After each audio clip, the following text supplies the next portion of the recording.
আসসালামু আলাইকুম। সবাই কেমন আছেন? আশা করি সবাই ভালো আছেন। বন্ধুরা, বাংলাদেশ মাদ্রাসা শিক্ষা বোর্ড থেকে একটি নিয়োগ বিজ্ঞপ্তি প্রকাশ করা হয়েছে। আর এই নিয়োগ বিজ্ঞপ্তির মধ্যে বাংলাদেশের সকল জেলার প্রার্থীরা অষ্টম, এসএসসি এবং এইচএসসি পাশে আবেদন করতে পারবেন। তো কিভাবে আপনারা আবেদন করবেন? আবেদন করতে হলে শিক্ষাগত যোগ্যতার পাশাপাশি অভিজ্ঞতা কী প্রয়োজন পড়বে, বয়স কত প্রয়োজন পড়বে, কত তারিখে আবেদন শুরু হবে, কত তারিখে শেষ হবে, সব কিছু নিয়ে বিস্তারিত আলোচনা করব এই ভিডিওতে।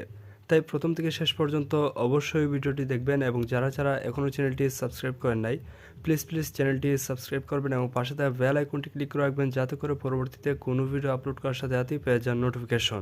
এই নিয়োগ বিজ্ঞপ্তির মধ্যে প্রথমে যে পদ আছে সেটি হলো অফিস সহকারী কাম কম্পিউটার মুদ্রাক্ষরিক। আর এই পদে 9,300 টাকা থেকে 22,490 বেতনে 26 জন লোক নিয়োগ করা হবে। আর এই পদে স্বীকৃত কোনো বোর্ড হতে ন্যূনতম দ্বিতীয় বিভাগে অর্থাৎ সর্বনিম্ন জিপিএ 2 পেয়ে আলিম অথবা সমানের পরীক্ষায় উত্তীর্ণ হতে হবে এবং প্রতি মিনিটে বাংলায় 20 শব্দ এবং ইংরেজিতে 28 শব্দের গতি থাকলে আবেদন করতে পারবেন এবং MS word, MS excel, power point, MS access ও ইন্টারনেটে অভিজ্ঞদের অগ্রাধিকার দেওয়া হবে। এরপরে যে পদ আছে সেটি হলো বুক বাইন্ডার। আর এই পদে 8,500 টাকা থেকে 20,570 টাকা বেতনে 2 জন লোক নিয়োগ করা হবে। আর এই পদে স্বীকৃত কোনো বোর্ড হতে ন্যূনতম দ্বিতীয় বিভাগে অর্থাৎ সর্বনিম্ন 2 জিপিএ পেয়ে দাখিল বা সমানের পরীক্ষায় উত্তীর্ণ হতে হবে, তাহলে কিন্তু আবেদন করতে পারবেন এবং বিভিন্ন ধরনের বাধায়ের কাছে 5 বছরের অভিজ্ঞতা সম্পন্ন প্রার্থীদেরকে অগ্রাধিকার দেওয়া হবে।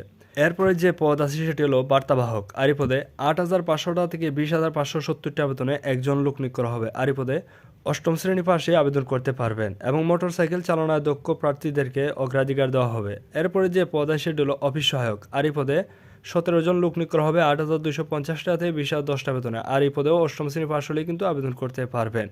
এর পরবর্তী যে পদ আছে সেটি হলো মালি। আর এই পদে 8,250 টাকা 20,010 টাকা বেতনে একজন লোক নিয়োগ করা হবে। আর এই পদেও অষ্টম শ্রেণী পাশ হলেই কিন্তু আবেদন করতে পারবেন। এরপরে পরিচ্ছন্নতা কর্মী পদে 8,250 টাকা থেকে 20,010 টাকা বেতনে একজন লোক নিয়োগ করা হবে। আর এই পদেও অষ্টম শ্রেণী পাশ হলেই কিন্তু আবেদন করতে পারবেন। এই পর্যন্তই ছিল পদের বিবরণ। এখন দেখব আবেদন করতে হলে প্রার্থীদের বয়স কত প্রয়োজন পড়বে। 8 ফেব্রুয়ারি 2026 তারিখ ধরে যাদের বয়স সর্বনিম্ন 18 এবং সর্বোচ্চ 32 বছরের মধ্যে বয়স থাকবে তারাই কিন্তু আবেদন করতে পারবেন। আর অবশ্যই আপনাদেরকে অনলাইনের মাধ্যমে আবেদন ফর্ম পূরণ করতে হবে। আর আবেদন ফর্ম পূরণ করতে হলে দেখতে পারতেছেন এখানে একটি ওয়েবসাইট লিঙ্ক দেওয়া আছে bmeb.teletalk.com.bd। এই যে ওয়েবসাইট লিঙ্ক দেওয়া আছে এই ওয়েবসাইটে প্রবেশ করে আপনাদেরকে আবেদন ফর্ম পূরণ করতে হবে। আবেদন শুরু হবে 8 ফেব্রুয়ারি 2026 তারিখ সকাল 10টা থেকে এবং আবেদন শেষ তারিখ 28 ফেব্রুয়ারি 2026 তারিখ রাত 12টা পর্যন্ত। তো এই সময়ের মধ্যে কিন্তু আপনাদেরকে আবেদন ফর্ম পূরণ করতে হবে এবং আবেদন ফর্ম পূরণ করার সময় 300x300 পিক্সেলের একটি ছবি এবং 300x60 পিক্সেলের একটি স্বাক্ষর প্রয়োজন পড়বে। ছবি এবং স্বাক্ষর সহ আপনাদের যাবতীয় সব তথ্য দিয়ে আবেদন ফর্ম পূরণ করার পরে আপনাদেরকে আবেদন ফর্ম সাবমিট করতে হবে। আর আবেদন ফর্ম সাবমিট করার পরে আপনাদেরকে একটি অ্যাপ্লিকেন্টস কপি দেওয়া হবে আর সেই অ্যাপ্লিকেন্টস কপিতে আপনাদের ইউজার আইডি থাকবে। আর সেই ইউজার আইডি ব্যবহার করে পরবর্তী 72 ঘন্টার মধ্যে টেলিটক প্রিফারেন্স সিম থেকে 2টি SMS এর মাধ্যমে আবেদন ফি জমা দিতে হবে।